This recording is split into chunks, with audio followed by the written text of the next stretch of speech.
He was a member of all five Edmonton Oilers Stanley Cup winning teams. Then, Randy Gregg said, enough of this. I'm just going to be a doctor. Joe Tilley's Great Canadian Sports Show coming up.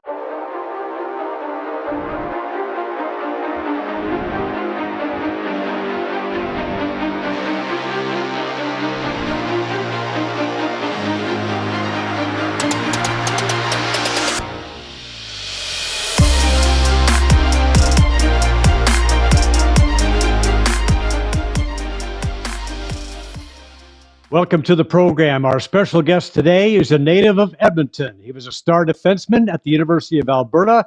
He won 2 national championships there.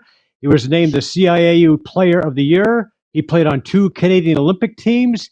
He is a member of Canada's Olympic Hall of Fame. He played 10 NHL seasons with the Oilers and Canucks, won 5 Stanley Cups in Edmonton. He is now a physician with Lifemark Sports Institute. Welcome to the program, Dr. Randy Gregg. Randy, great to have you here, my friend. Yeah, thanks to be here. It's nice to talk about lots of different things. We'll get a chance to talk about a lot of different things. I want to start at the beginning because I like to do that. Did I hear you grew up in Inglewood? Is that right? You know, my family grew up in a 730 square foot house in Inglewood, and we had 6 kids. I was the youngest, so I always tell people the first time I slept alone was after I got married. So it was a tight household, that's for sure. Well, that's funny because I grew up in Dovercourt, right?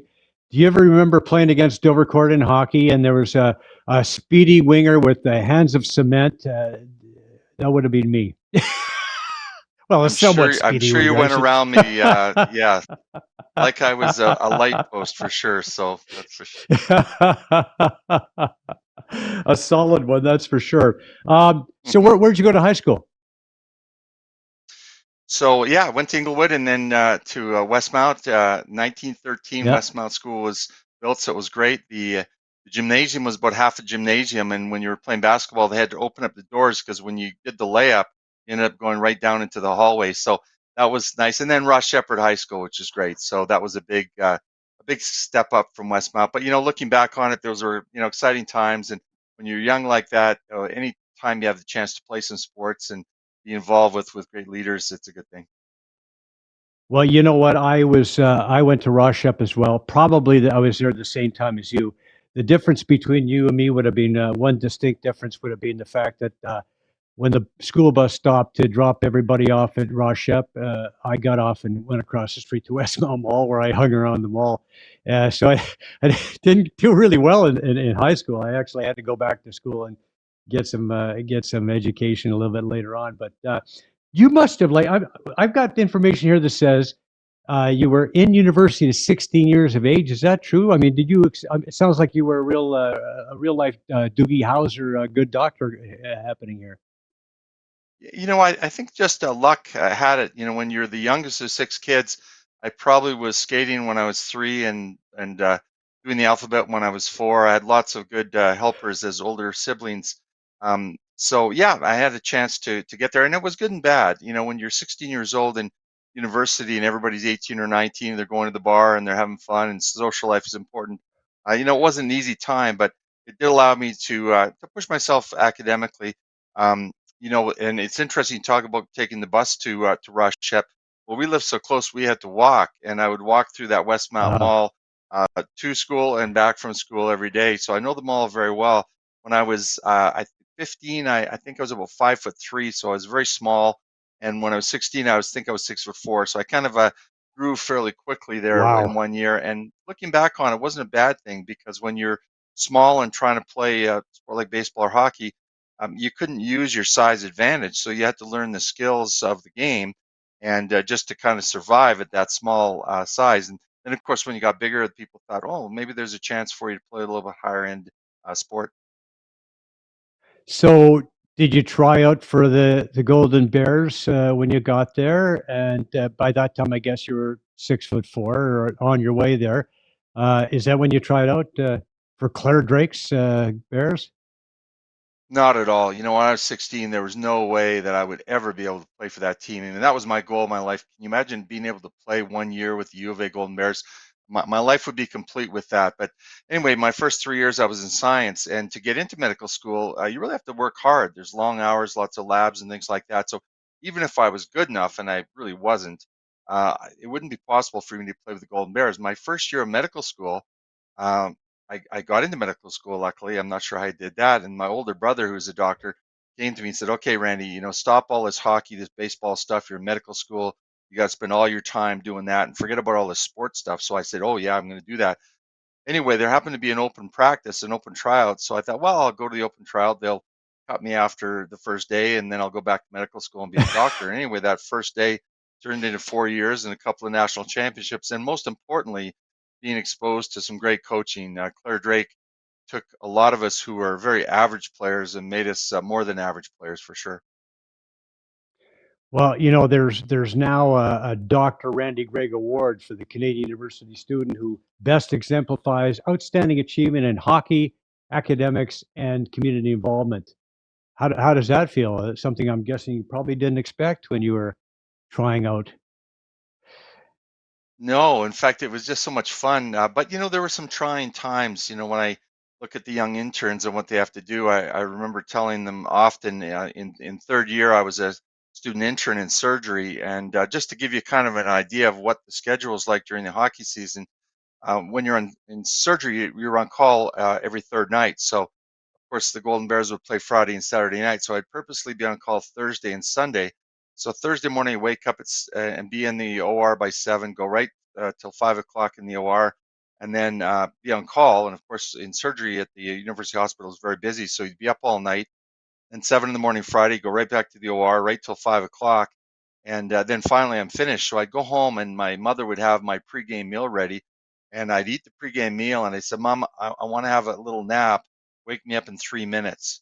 And so I got 3 minutes of sleep, and then went to the game. And at that age, you could do stuff like that. Now I think I'd probably be dead. But you didn't know any better. You love the idea, and I really like the combination, the academic component, the mental stress and strength that you gain from medicine, and the physical prowess and commitment you have in hockey. So I thought it was a really nice combination, but it got a little touchy there every now and then. Well, that sounds like a lot of work and 3 minutes sleep. That's not a lot. I guess when you're young, it's a little easier, but that's not a lot of sleep. Um, so when did you know that this might be something you could do is juggle both careers? When did you say, okay, I might be able to be a hockey player and a doctor? Yeah, so really, I never was. It was interesting. I think in my fourth year, the trainer of the Golden Bears came down in the dressing room and said, "Randy, there's a scout for the Calgary Flames up there. He wants to talk to you." And like I was just a university player. I was going to medical school. I thought, what do they want to talk to me for?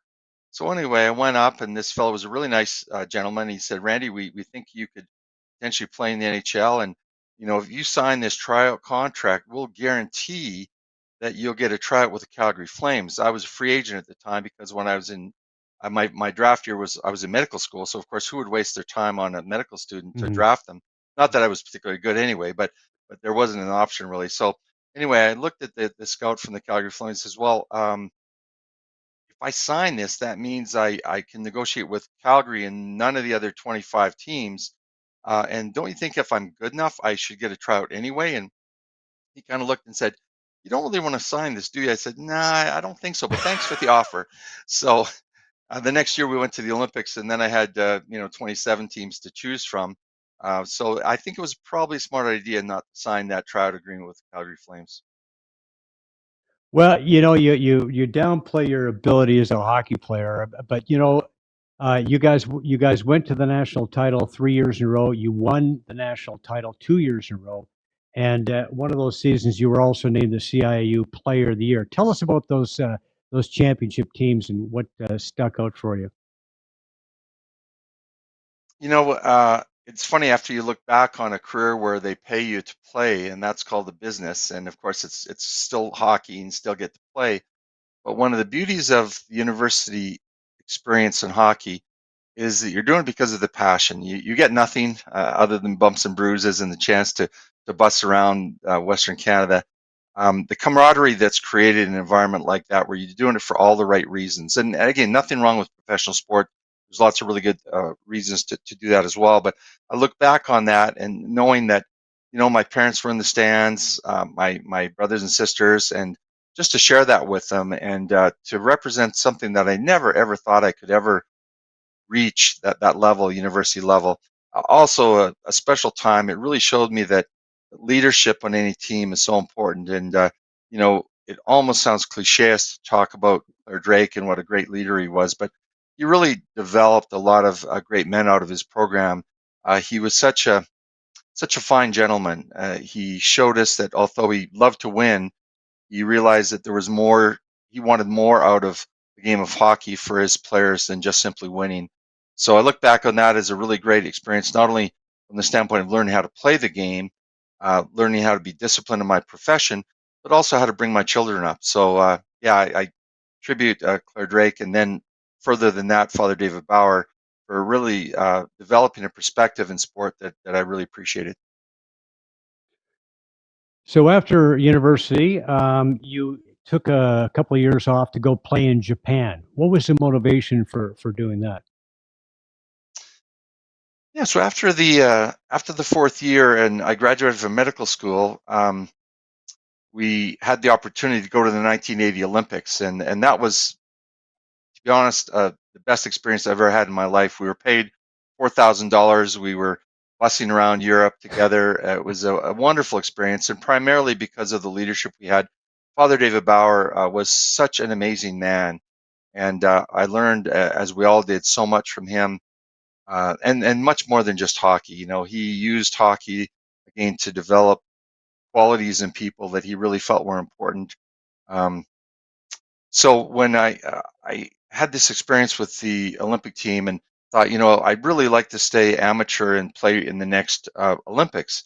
And so, although there were a number of offers from the NHL teams, I thought, well, maybe I can go to Tokyo and play there. The good thing about the league in Tokyo was 6 months, so I could come back and do my internship during the off season. So on a Friday, I'd leave Tokyo and fly back home on a Monday. I'd be at the Royal Elk Hospital doing an internship. So it worked out really quite well. I was able to do a 1 year internship in about 2 years. But after 2 years, I realized that, Alan Eagleson was a big part of the Olympic program at that time, and didn't share the vision that a lot of us had. So I kind of thought, well, you know what? I might never get a chance to play in the NHL. I should try it. My wife at the time, who is still my wife, I guess, I met her in the Olympics. She was a two-time Olympic speed skater, and she didn't want anything to do with the NHL. She didn't want an NHL husband. She wanted just a husband. She wanted a father of our children. And so I kind of talked her in. I said, you know what? I'll play for 2 years, and then let's get on with our life. And fortunately for us, the second year we went to the Stanley Cup final, and looking around in the dressing room with guys like Messi and Gretzky and Fuhrer and Coffey and Lowe, and geez, maybe this team could do some things. So those 2 years kind of morphed into 9 or 10 years. And although it was always a great challenge and a privilege to be with those players, I knew my life was not going to be just hockey. I had some other academic goals, and certainly goals to be with my children as much as possible. Well, yeah, you were in a great position that way. You were able to play the game you really enjoyed playing, and of course, have the career that you always wanted as well. But you played on two Olympic teams. We actually have some video from the 1980 Olympics, and we got some video of a lovely goal you scored, stealing a puck in your own end, and a nice end-to-end rush, and then you're going to wire it past Vladislav Tretiak. Can we roll that? Here we go. Here we go. There you go. Randy Gregg with the steal right there. Here we go. So at this point, you haven't played in the NHL. You've just beaten one of the greatest goaltenders of all time. What? Tell us about that experience, that entire Olympic experience. And you mentioned you met your wife as well. Yeah, so first of all, I've got to tell you, I'm a 50 goal scorer in the NHL. What I don't want to tell you is it took me 9 years to get them all. So this was an interesting time, probably the most important hockey game in in my life right there. A wrist shot from the blue line to beat Vladislav Treček on the glove side. I showed my sons that stick that I used, and they said, "Dad, are you kidding me? I can't even pick that stick up." So when you think about the sticks they're using now, and I mean, I did get a little bit lucky there, but at the end of that game, and we were that got us up 3-1. Right at the end of the second period, they scored a goal to make it 3-2, and we were just a bunch of kids. This was the most hardened, probably the best non-professional professional hockey team in the history of the game, and we knew something big was coming. They came and beat us 5-3, and I remember at the end of the game, Glenn Anderson, who became a Hall of Famer, crying in the dressing room, and not because the Olympics were over. It's just he just wanted so much for that team. We all wanted to show Father Bauer and Claire Drake what we could do. We bonded together so tightly. So in that way, it was a really great experience. My mother was up in the stands. My father didn't like flying, so he was watching at home. And then, fortunately, shortly after that game, I met this cute little speed skater from Canada, who was originally from Winnipeg, and the rest, as they say, is history. um, so There yeah, she is. it was a really great experience. Yeah, it's awful when your wife has stronger legs than you do. She's about 130 pounds. I'm 220, but that's what those speed skaters will do for sure. Um, yeah, looking Yeah, back on it, Kathy the Vogt. Olympic Games Yeah, are different now. Yeah. right. So, I mean, obviously, it was a life changing experience in so many ways for you. And then you come back from the Olympics, and as you mentioned, you got a chance to basically choose where you wanted to go, and was I would assume that being an Edmonton boy, the Oilers would have been your first choice, and an up and coming team. Oh, for both those reasons, my mother and father, all my family were season ticket holders. The chance to play in front of 'em. I think if I did sign with the Calgary Flames, my entire family would disown me. So there was reasons to do that. The New York Rangers flew me and my brother down to New York to watch a playoff game. They were very interested, but really, I bled Oiler blue back then, like the rest of my family, and so to play in front of them and to I just don't think that I would have played in the NHL a long time if it wasn't for representing my city. The fabulous teammates we had. I mean, wonderful, wonderful guys. Mark Messier, such a leader. Wayne, who's arguably the best player ever, and but all the role models, the Grant Fuhrers in his quirky way could lead us, and Kevin Lowe, and all those people were really such a big part of the team. So the pride we had in our team was quite something. So I think for that reason, and the fact that I was able to look up and see my parents in the stands every time, turned a 2-year career into a 9 or 10 year career. But interestingly enough, I was in Tokyo my second year, and the phone rang, and I was in Sapporo actually, and this fellow said, "Hi, my name is Glenn Sather. I'm in Tokyo. I came over to see you." And I thought, "Oh, gee, Glenn Sather, you're the coach of the Oilers." Anyway, I was in Sapporo, which is about a 2.5 hour flight. He said, "Yeah, I was Peter Pocklin was coming over for some beef deal, and so I decided to come. We're interested in talking to you once you're finished here. So give me a call when you get back." So anyway, I realized that although Japan was a wonderful experience, and I could have kept on going there, I thought, this is the time. So I went and talked with Glenn, and it was a kind of an interesting time because he sat me down in the office, and this was Glenn Sayre, the head coach of the Edmonton Oilers, and he offered me a contract that was just a fabulous 4-year guaranteed contract. I mean, out of this world.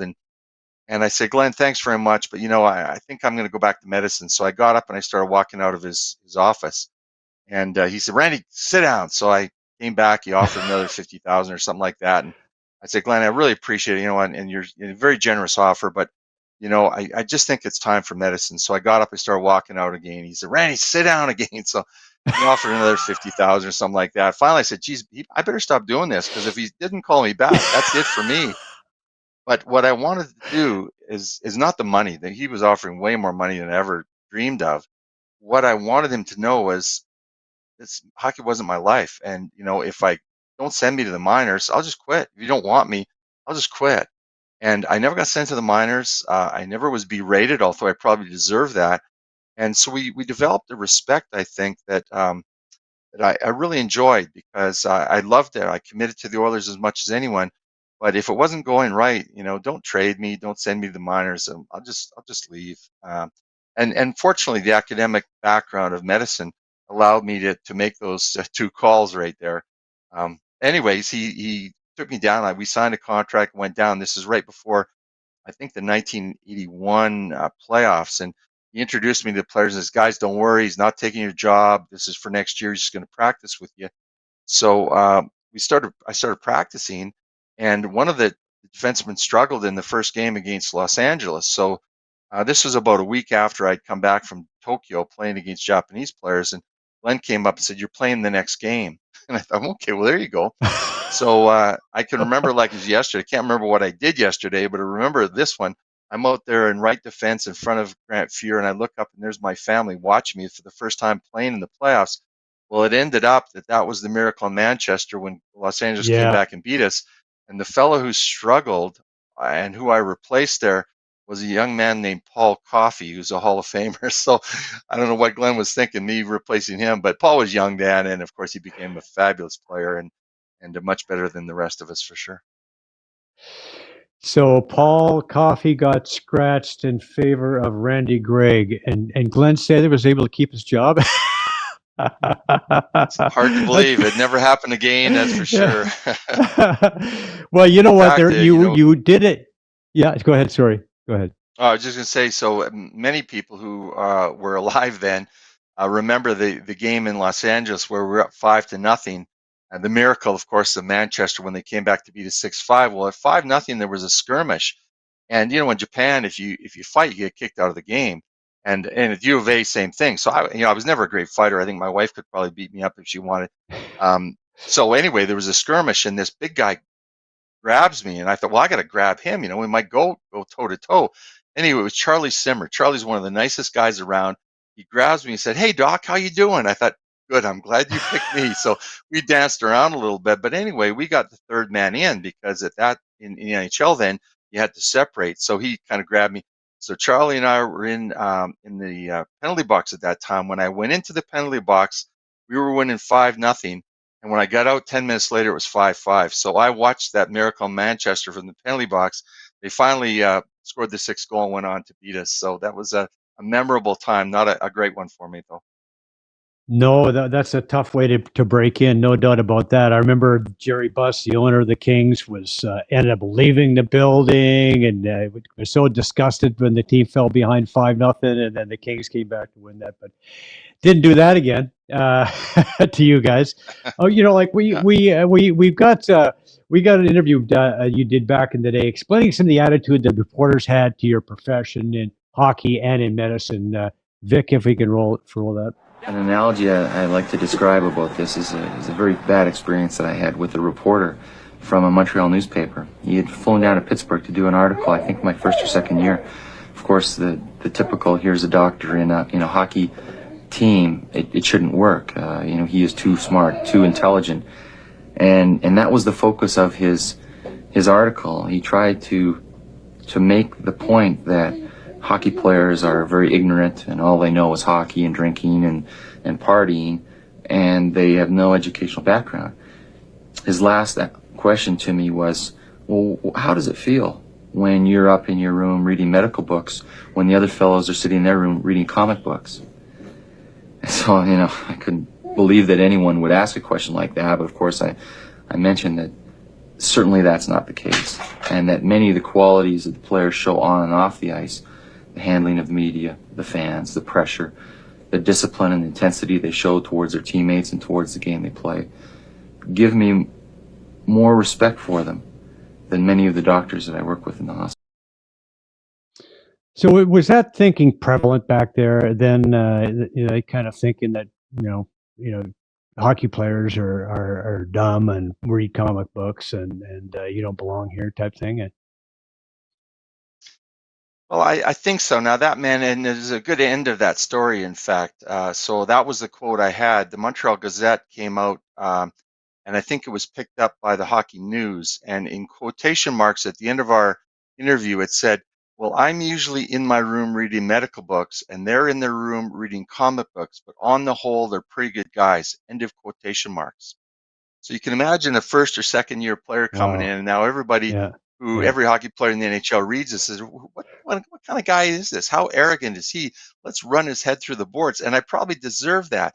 Anyway, the next time I saw that fella, I grabbed him by the shirt, I threw him up against the wall, and I say, if you ever do that to another hockey player, there'll be consequences. Because now, fortunately, I wasn't an awful player. I didn't stick people from behind. I think maybe just reasonably disciplined. So I don't think many people really believe that that's what I said, but it is interesting. We learn, and I was there in New Jersey when Wayne called the New Jersey Devils, Mickey Hmm. Mouse organization, and we paid for that long and hard for the next number of years. And Wayne was just being honest, and he was being honest because Ron Lowe, a good friend of his, was the goalie, and he was basically saying New Jersey has to get some good defense. They have to you be a strong team defensively to support my friend Ron Lowe, who's there.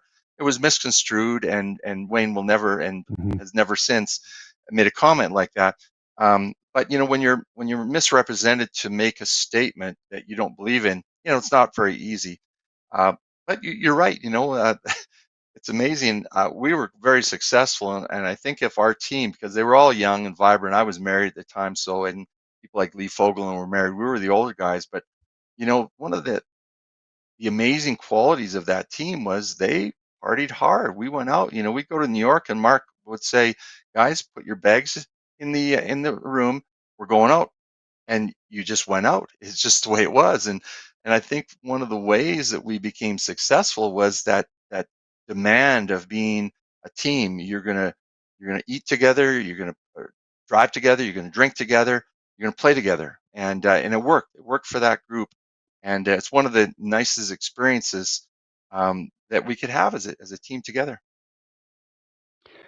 Well, we have another interview I want to run because this is from another interview back in the day. It was your second year in the NHL. You were asked about trying to juggle your playing career with your medical career and putting that on hold at the time. So this is a little Well, shorter. Here we I go. don't think of it very much, especially going into the playoffs right now. Our number one concern is to finish the season strongly and go into the playoffs with a big boost. I guess it's in the back of my mind all the time, and it's something that I have to decide, I guess, at the end of the season. It's not very big of a decision right now, I think, because the Oilers are playing so good and we're having a lot of fun playing. I think we reflect that on our skating and our enthusiasm out on the ice. But for myself, individually, I guess I have to make sure that I don't lose too much because going back to medicine is going to be a very trying experience as well. I would guess with all the changes in that field that happen every day, you're going to have to do a lot of reading and spend some time in the library. Exactly, and I must admit, also we have a lot of time on the road. You're always thinking about hockey. You're thinking about the next game and some of the mistakes you've made before. So I'd like to be able to go down to the library and read, but it's really impossible. They pay me to play hockey, not to be a doctor. Okay, yeah. So that sort of touched on what we were saying earlier. But now, when you're joining the Oilers and you're joining a team that's pretty darn good, and you guys start to gel, and in the second year, you guys made it all the way to the Cup final before losing to the Islanders. You added a nice element to that team: 6'4", 225 pounds, stay-at-home defenseman, and tell us about what you felt like. Like what you felt your role was like at that particular time, and where you fit in, and what your job was. Yeah, so when my boys were 6 and 5, we had a house that it had an unfinished basement, and so we used to go down and play floor hockey in the basement. And my youngest son would look at me and say, "Dad, I want to be Jeff Bookaboom." He liked the name, I guess. And my other son said, "Dad, I'd like to be Mark Messier." And then they look at me and say, "Dad, who do you want to be?" And so I think we're realistic. I was an average player at best. I was a role player. We had such fabulous leaders, such fabulous offensive players, but there was the Lee Fogelin and the Kevin Lowe, and maybe to some degree what we could do on the ice to help them out from a defensive standpoint. But you know, uh, we're not lack. We never lacked the self confidence to say, "Oh, we feel bad that we're not as good as we." I mean, we were just so amazed at the qualities, the physical and the leadership qualities that people like Wayne Gretzky and Mark Macy would bring to the team. And we knew that, our job was small, but it was an important job. And I think maybe when looking back at it, one of my most important jobs was I was the roommate of Yaroslav Pozar. Yaroslav was a Czechoslovakian player who played in a number of world championships, a number of Olympics, I think, and he didn't know how to speak English. So they put him with me. And so I was kind of Yaroslav's teacher. And so, we'd get to speak a little bit more and more. But you talked about that second year when we went and we got beaten, not beaten, we got thrashed by the New York Islanders 4-0. And that was the story when the reporters would go by the Islanders dressing room and everybody have 5 or 6 bags of ice on every part of their body, that they knew how they had to commit to work. And during that, and of course, I think Wayne had scored 213 points. It was just amazing. And yet we weren't a team. We were a bunch of great players, some role models, but we weren't a team. And of course, you remember that even now the players will often have playoff beards, and the wives hate it. And I've got this great big red beard. And when we finally lost the fourth game on Long Island, we were all down there and shaving off our beards. And again, it was like yesterday, shaving off the beard, saying, "What? How can we beat this team?" Anyway, we sat down, and the coaching staff had some comments and so forth. Mark had some, Wayne had some, and then Yaroslav Pozar got up in his Randy Gregg defined English language skill. He talked about how if you really want to win, you've got to learn how to play as a team. Wayne, 213 points. It's great.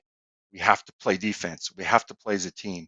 We were beaten by a great team, the New York Islanders, and it was a wake-up call. And I love the fact that Yaroslav, who was a bit player as well, a third-line winger, an amazing man, a bear of a man, but he knew that it took more than goals and assists to be a great team. And interestingly enough, it was that same team we beat 4-1 to win our first Stanley Cup the next year. Well, you did, even though you weren't an offensive threat per se, you did score from some pretty important goals along the way. We do have some video of a very important goal you scored on the way to that first title. It was an overtime winner against Winnipeg. Vic, if you can roll that. Your second season, you had 13 goals. Oh, never mind. Anyway, you had a good overtime winner against the Winnipeg Jets in that Stanley Cup run. We don't have it with us, but in your second season that year that you lost to the Islanders, you had 13 goals, 40 points. Not bad for a big stay-at-home defenseman. But does the date, Saturday, May 19th, 1984, ring a bell? Well, it's not my anniversary, so I know that. It doesn't really ring too much of a bell. Well, that was the day. That was the night you guys finally got past the Islanders. That was the Game 5, the victory, Game 5 victory. What was your favorite memory from that night? So two things. First of all, we were up, I think 1 or 2 goals. It was still a close game, and I got the puck in the defensive right corner, and I wanted to ring it around the boards and get it there. I shot it in my stick, my old Louisville stick, about 400 pounds. It didn't serve me well, and the puck went out to the right defenseman. And I thought, oh my God, if they score the goal, I will be the GOAT, and I deserve to be that. So I sprawled out. I turned out to be about 7'2" to try to make sure that I blocked the shot to make sure I wouldn't be the GOAT. But so we won, and of course, looking up and seeing my family, my mom and dad watching the game was just fabulous. I mean, as players, we get the thrill of the challenge, the thrill of being part of a team, and so to share that not only with the fans, but my fans, my family, my friends, the people I grew up with in Edmonton my whole life, that really was special. But I was one of the first people to get off the ice, and I just sweat like anything. I think about going for a run, I start sweating. Often I'll lose 20 pounds, or I would have lost 20 pounds in a game. So I'm very thirsty. Anyway, I walked into the dressing room and I see all these bottles of champagne, and I grab this bottle. I'm so thirsty. I grab this bottle and I start to chug this champagne. And then I look, and there's the Hockey Night in Canada televisions, wondering whether I'm an alcoholic or something. I'm just so damn thirsty because it's been such a great game. So I put it down and it kind of said, okay, let's wait for the guys to come in. But you talk about the goal that I did score, which I do remember that one. I don't remember many of them. But I want to tell you about the goal I didn't score, because this is an even better story. And I think Okay. it's reflective of how you got to live your life. And anyway, we were playing against Chicago, and we were up 3-1. We were killing a penalty, 5-on-3 penalty, and so it was Wayne Gretzky, myself, and I think Don Jackson out there. Anyway, Wayne got the puck, and his amazing magic goes through everybody, goes into the offensive corner, and I'm following it up, and I realize that the middle ice zone is completely open. So I'm following it up. I hear Glenn Sather yelling, "Get back!" because we didn't need another goal. And we certainly didn't need another goal from me, and it was 5-on-3. So Wayne, thread the needle, put the puck right on my stick, and I'm face to face looking at Tony Esposito. So I make a fake, and I've got a wide open net. All I can hear is "Get back!" Like, what the heck are you doing? We don't need another goal. So I quickly shoot the puck, and I miss the open net by about 6 inches. Anyway, we go on to score. We go on to win the game, which is fine. But Hockey Night in Canada, there's a fellow named Don Cherry, and Don and I have never been on our Christmas lists.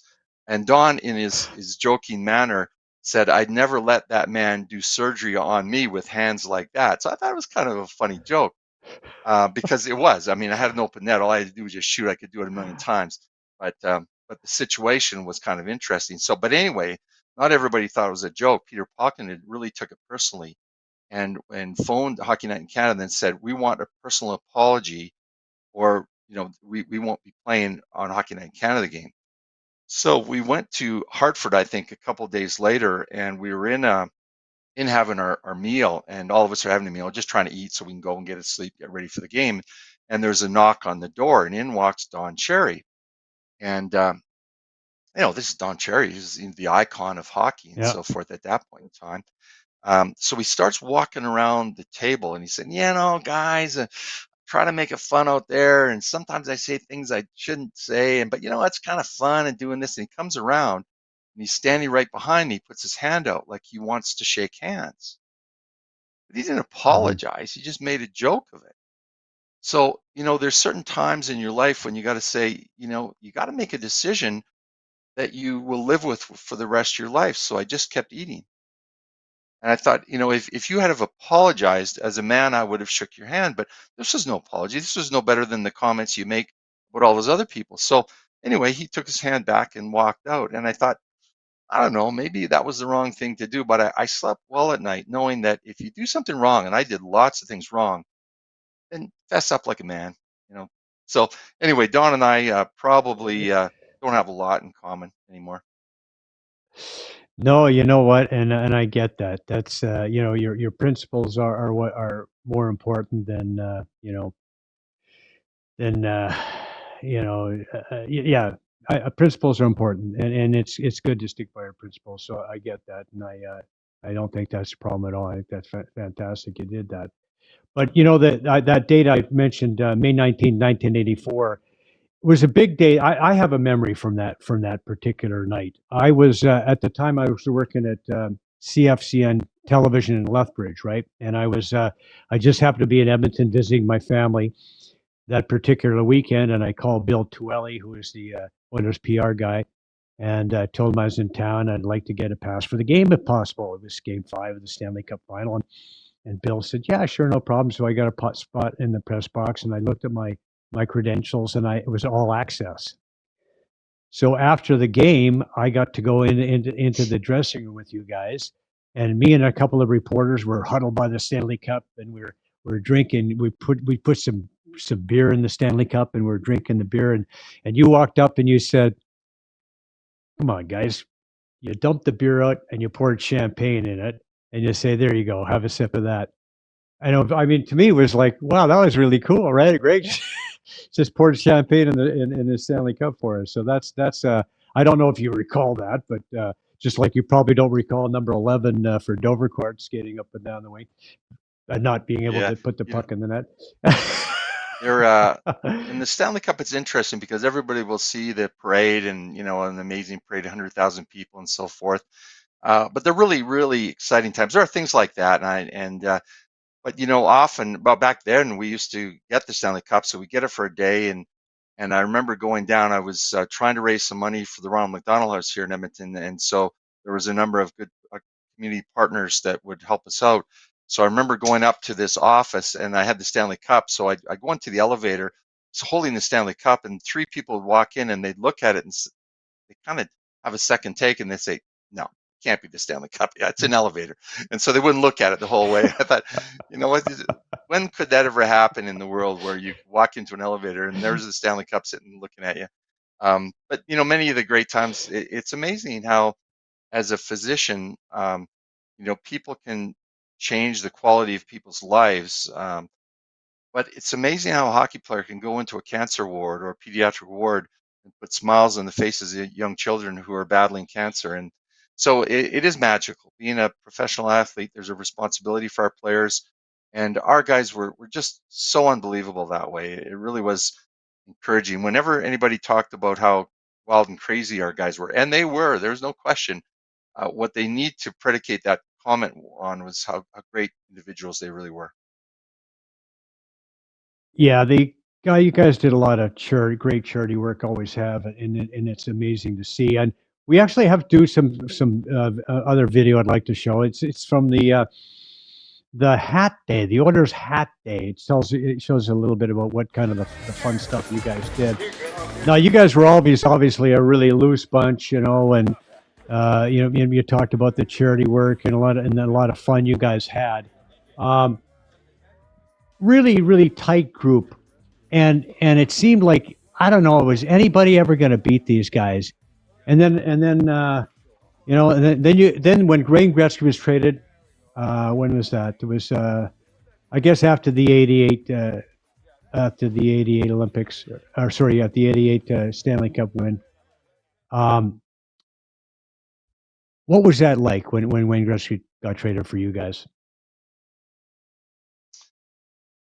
Well, it was, of course, devastating for the fans and so forth. And he was a great friend and a great leader. There's no question about that. But long before that happened, there were chinks in the armor. Many, many times uh, we would say, "Let's win it despite the ownership." It's Hmm. just the honest truth. We love to win it for us, for our players, for the fans, for the city.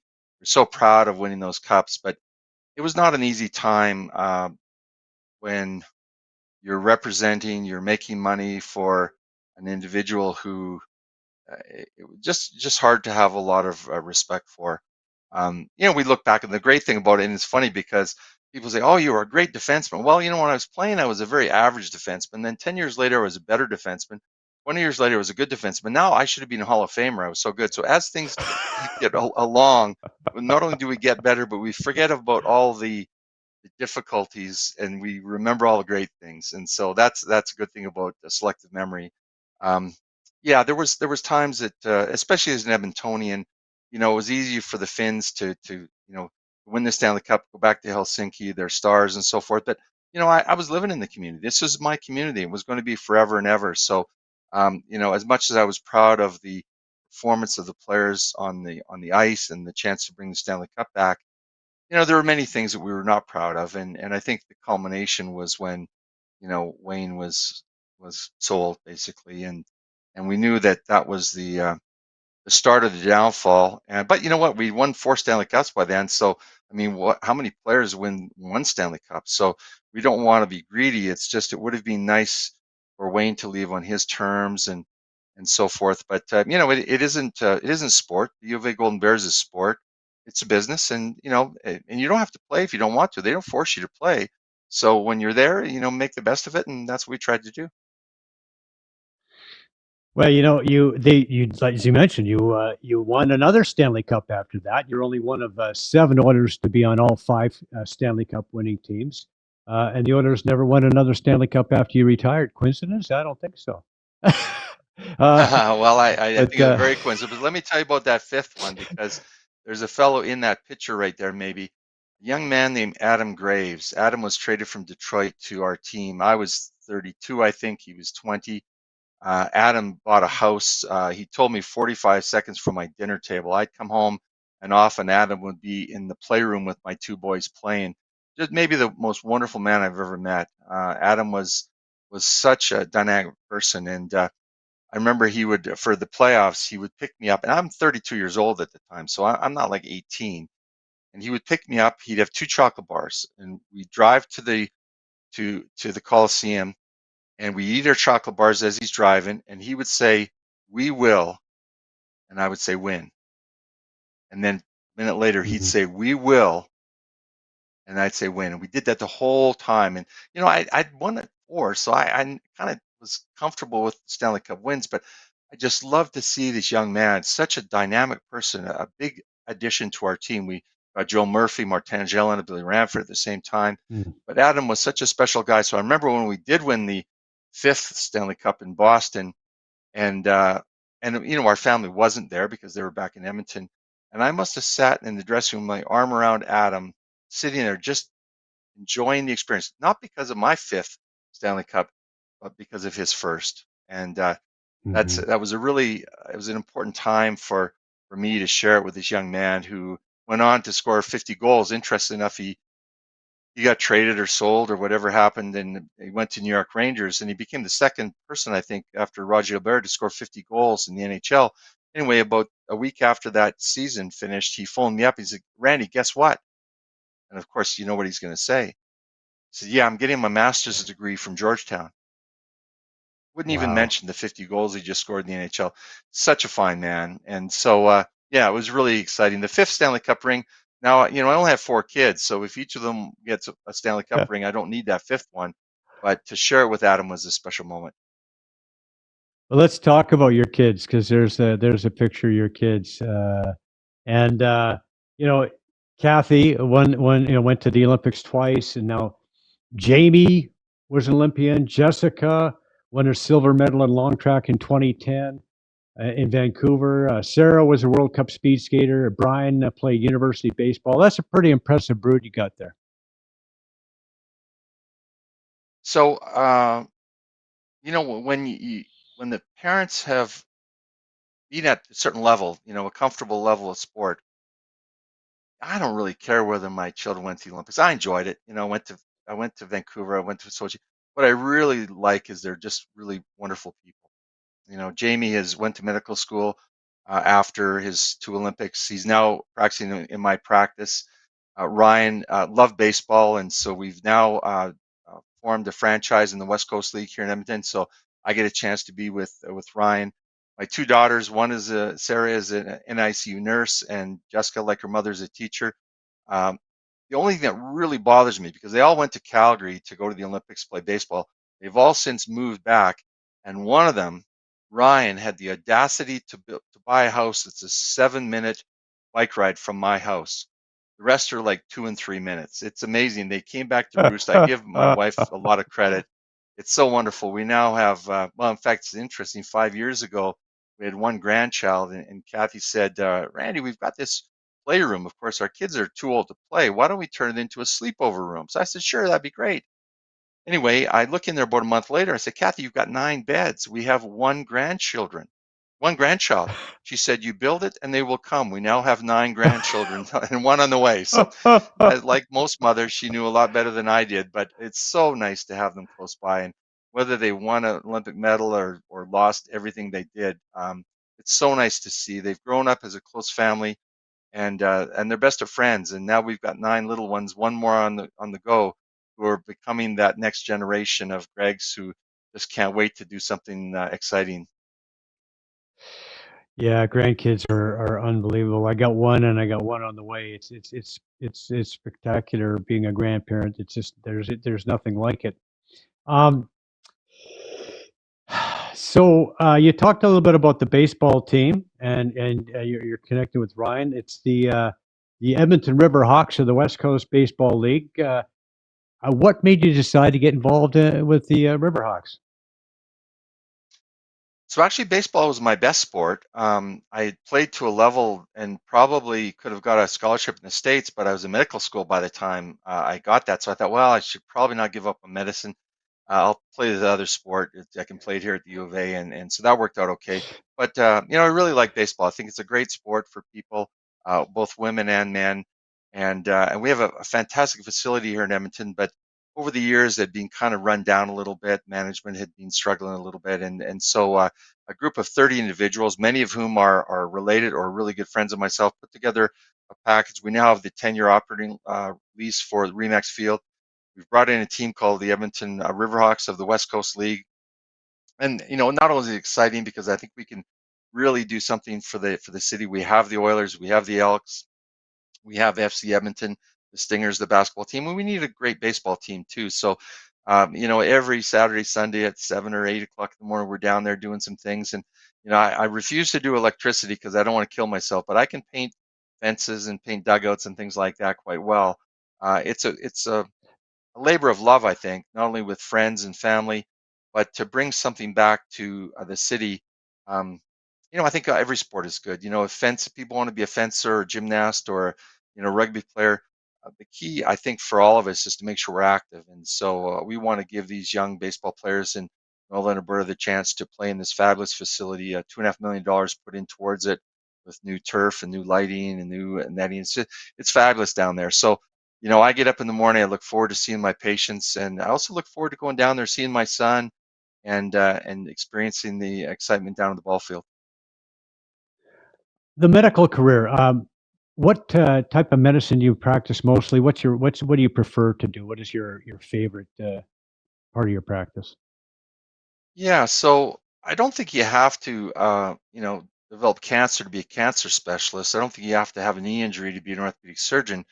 After I guess it was the 1988 Olympics, I applied for orthopedic surgery, and there were three people out of about 300 that were chosen. I'm sorry, this was 1987 after we won our third or fourth Stanley Cup. Um, anyway, I applied, and on a Tuesday, I Yeah. got a call saying that, okay, Randy, you're one of the three that's going to go into orthopedic surgery. On a Wednesday, Juan Samranch, the president of the IOC, made a decision that former professional athletes could go back to play in the Olympics. So this is right a year before Calgary, 1988. So I talked with my wife, and she'd had enough of hockey. She could be more than happy if I just went on medicine.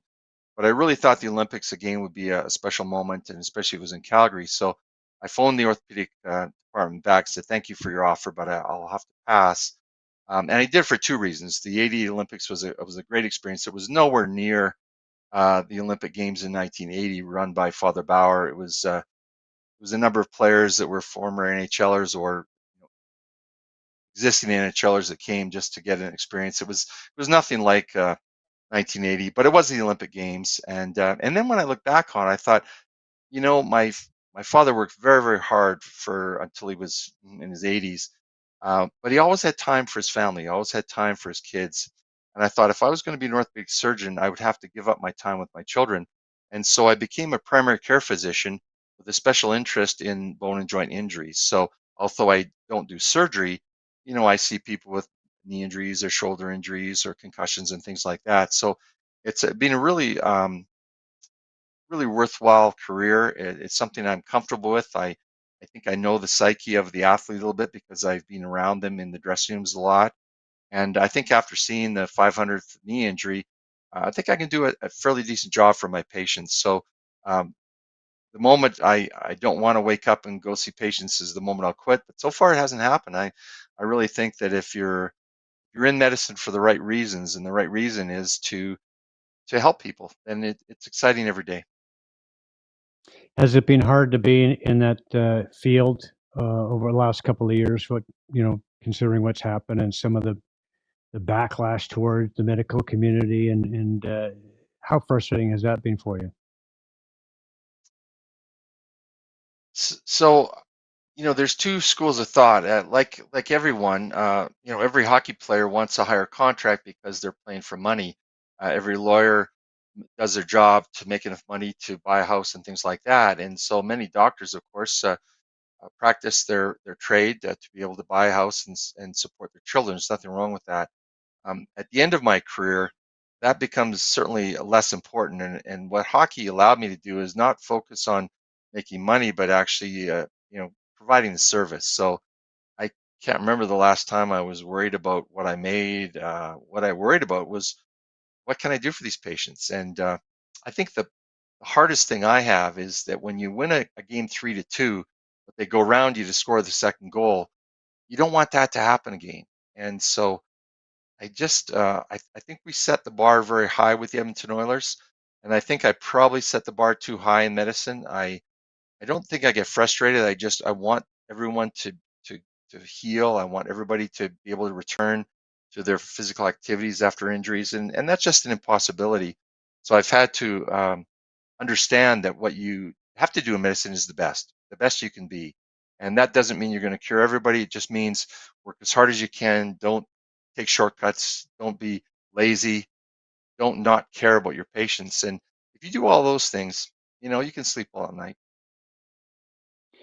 The any thoughts on the Edmonton Oilers of today? Anything that sticks out for you? Do you like the team? Do you like where they're headed? And where their chances of moving on? Yeah. So, I mean, who wouldn't like this team? I mean, the players they have are fabulous. This is a different game. I don't understand this game. It's not the game I played, and that's not a bad thing. Um, the sticks are unbelievable. The skating speed is amazing. The strength, these fellows are in great physical conditioning.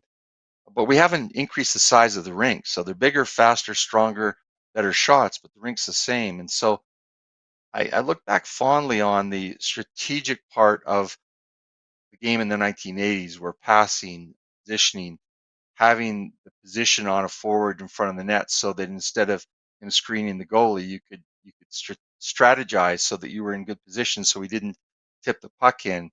I think these players are exceedingly better athletes than we ever were. I'm not sure the game is a whole lot more exciting. I mean, who would not want to watch Connor McDavid and the thrilling end-to-end rushes he have? But so I'll watch the highlights and watch all the good stuff in all of the games. But I find that 3 hours to watch a game that is less fluid maybe than what I'm used to is a little bit hard. Of course, being from Edmonton, we're so passionate about hockey. So I cheer for the Oilers. I don't spend a lot of time watching them, but I cheer for them simply because my neighbors and my patients and my staff and my grandchildren are all cheering for them. So of course we all should. Yeah, I know it's hard. I love the Oilers, and being an Edmonton boy was really hard when they traded Wayne Gretzky. But moving to Toronto, I was a Leafs fan before I was an Oilers fan, and as a Leafs fan after I was an Oilers fan. But I love playoff hockey. That's for sure. It's a lot of fun. It's the emotions there, and it's very exciting stuff. Randy, I want to thank you for being on the show. It's been an awesome having a chat with you and getting some really cool insight. You've done a lot for that community in Edmonton. Bringing baseball there and doing what you do for the team and all the charitable work you've done and your work as a physician there. It's incredible. I want to thank you for being on the show and yeah, thanks for joining us. Well, my pleasure. And I should just end off with our trainer, Barry Stafford. Barry is a fellow who played with the U of A Golden Bears, was not a very good player, heart of gold. He'd fight anybody, he'd do anything to win. He became our trainer, and he was as big a part of the Edmonton Oilers dynasty as Wayne and Mark and all the rest of us. And he used to have a saying that I kind of keep in the back of mind. I really like. He said, "Randy, there's never any problems, only opportunities." So I think if we follow his credence, we'll do some fun things in the community. All right. Thanks very much. Good luck with the Riverhawks, and we'll be watching out for you guys. Thank you so much. All right. More sports when we come back. More Joe Tilley's Great Canadian Sports Show coming up after the break.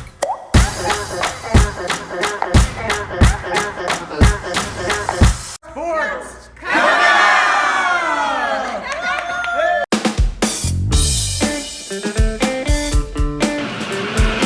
Over the other night, Manoa. Early today, it was quite a battle between the two of them. And Mr. Judge won it. How about that moment, though? Yeah. Two people who had never met became lifelong friends in that moment. On the home run by Judge, the Blue Jay fan handing the young Yankee fan wearing the Judge shirt the home run ball on the second deck. And he's not giving that up to anybody. He is clutching that baseball, isn't he?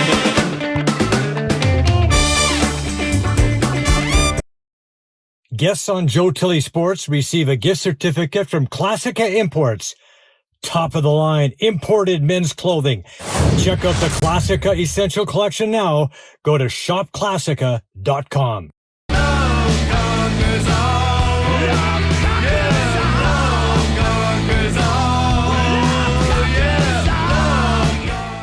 Hey, this is Tommy Graisley, aka Tommy Gunn. I love two things, music and sports. And when I want sports, I go to the Joe Tilley Show. He gives me everything I want. It's a great show. Check it out for yourself. Joe Tilley Sports. Coming up. Good night. Addiction Rehab Toronto, Toronto's #1 alcohol and drug treatment center, saving lives, reuniting families. The only treatment center in the province to offer medical detox, treatment, sober living, and lifetime aftercare all in one place. Our unique and specialized programs are designed to equip our clients with the tools to successfully lead a life of dignity, respect, and purpose. Let us help save your life or your loved one's life. Call today for more information or to facilitate an intervention. 1-855-787-2424 or visit addictionrehabtoronto.ca. Joe Tilley Sports is brought to you by COSA, Central Ontario Standardbred Association, providing a united voice for harness horse people racing at Ontario tracks. Check out your benefits today at COSAonline.com and check out COSA TV on Facebook and YouTube for all the latest harness news and live action updates. Live racing year-round. Go to hpibet.com for all your wagering options. Become a member today and your first bet is free. That's hpibet.com.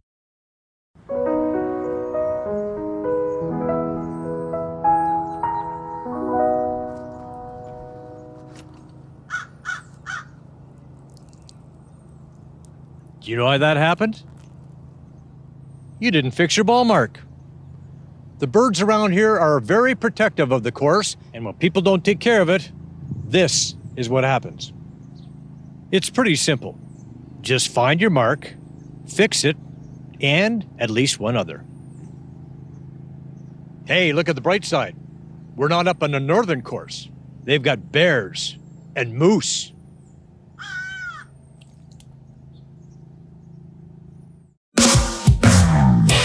Visit moregolf.ca today. You'll find everything a golfer could need, from balls, gloves, and clubs to custom fitting opportunities and training gear. Go to moregolf.ca and get $20 off your first purchase of $100 or more. Just enter the promo code JTSports.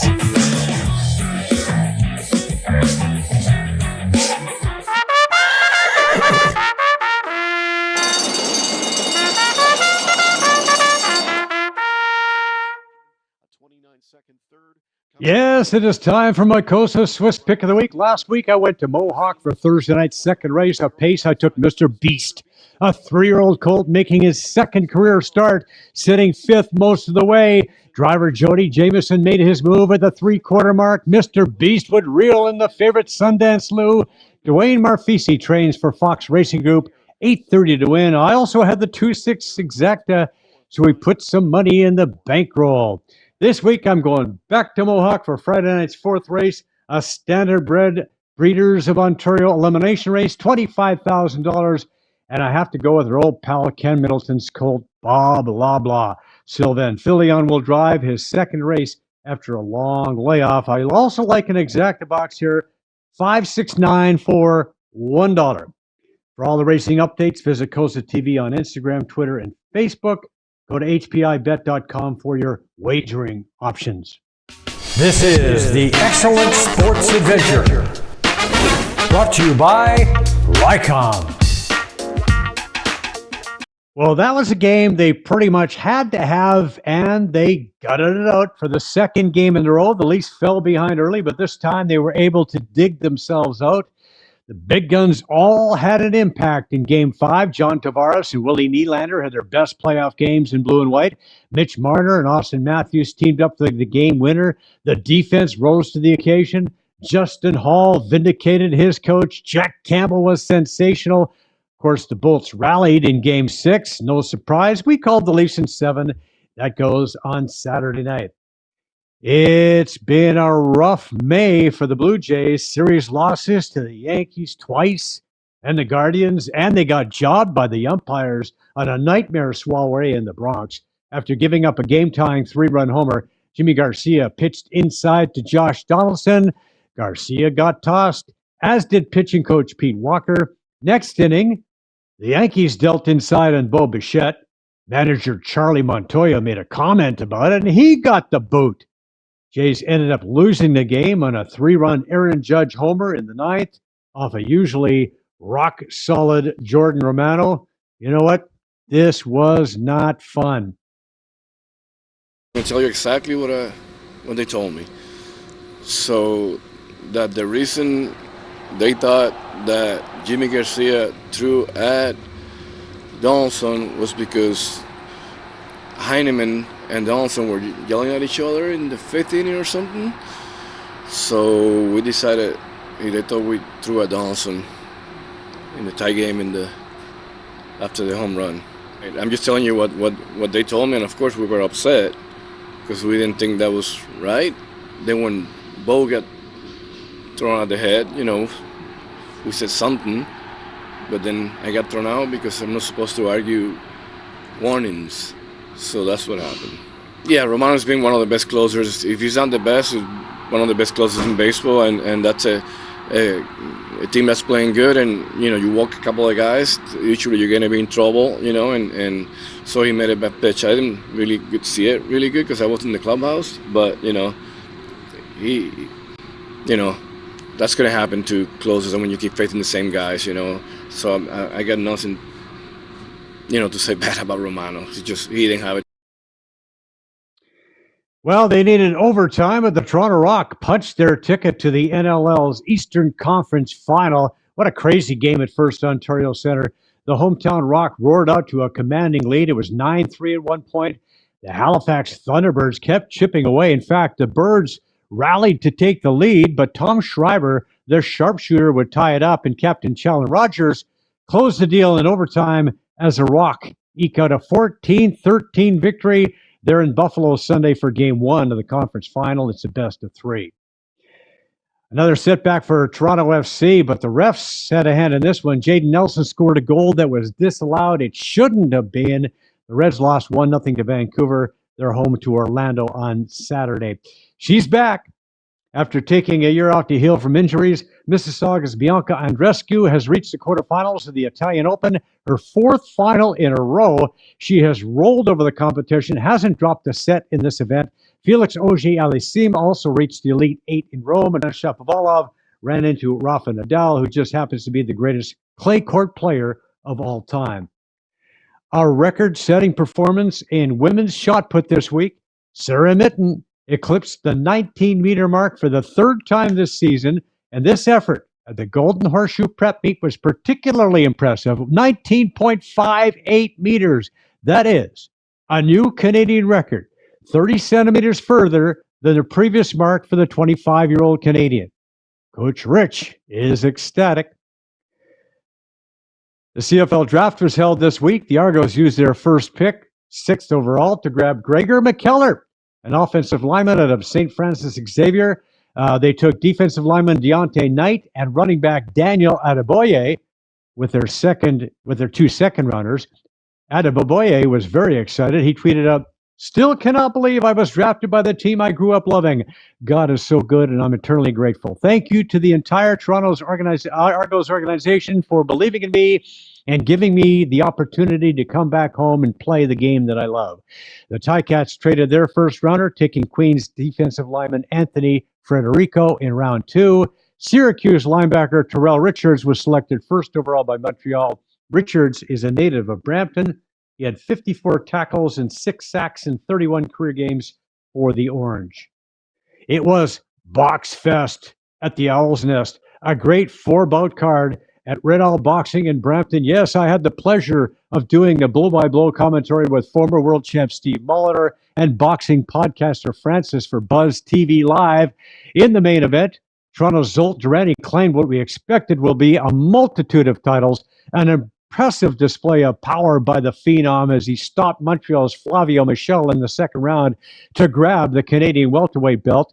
Durrani, who is a protege of Lennox Lewis, improves to 17-1 with a 16th KO. On the undercard, Scarborough's Methuselah Mahinda stopped Wayne Smith to remain undefeated. Adrian Bembridge is 4-0 after a unanimous decision over Mexico's Edgar Romero Mora. And Bonnie Hunter pounded a win over Maricruz Gomez Soto, also from Mexico. Great show by Red Owl and Buzz TV Live. Lucas Body of Niagara Falls, by the way, upped his record to 11-0 with a TKO win in Halifax. Nice to see Mackenzie Hughes bounce back, a top 10 finish at the Wells Fargo. Now, here's our shot of the week, number 12 at Windance. All right. 141 yards to the flag. Men's night. Opening day.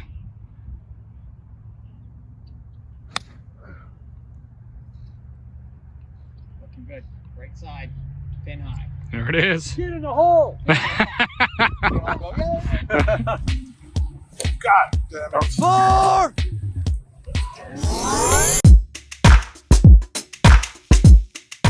Today's environmental tip: avoid using bottled water. Yes, the process of manufacturing water bottles contributes to water shortages. It takes more water to produce a plastic water bottle than there is water inside the bottle.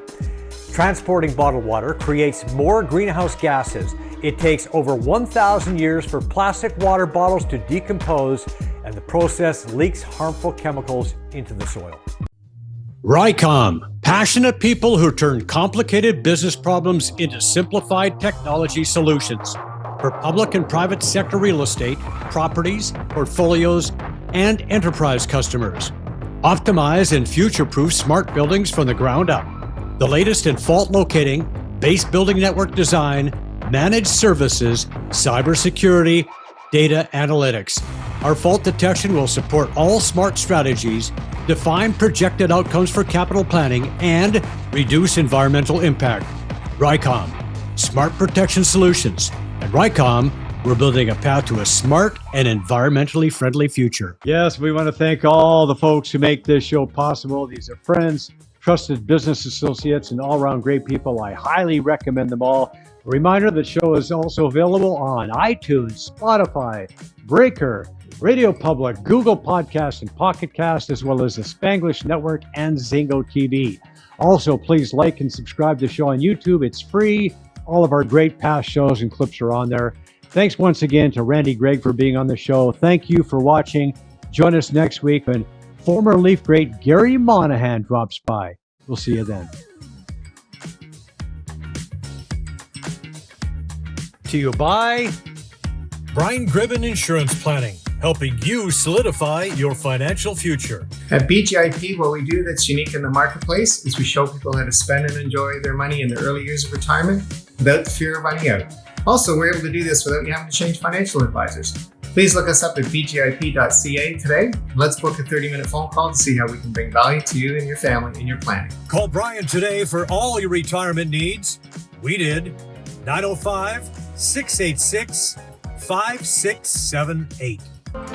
Do you want to buy or sell a home? Could 31 years of real estate experience help you? Why not speak to an amazing team that loves to overpromise and overdeliver?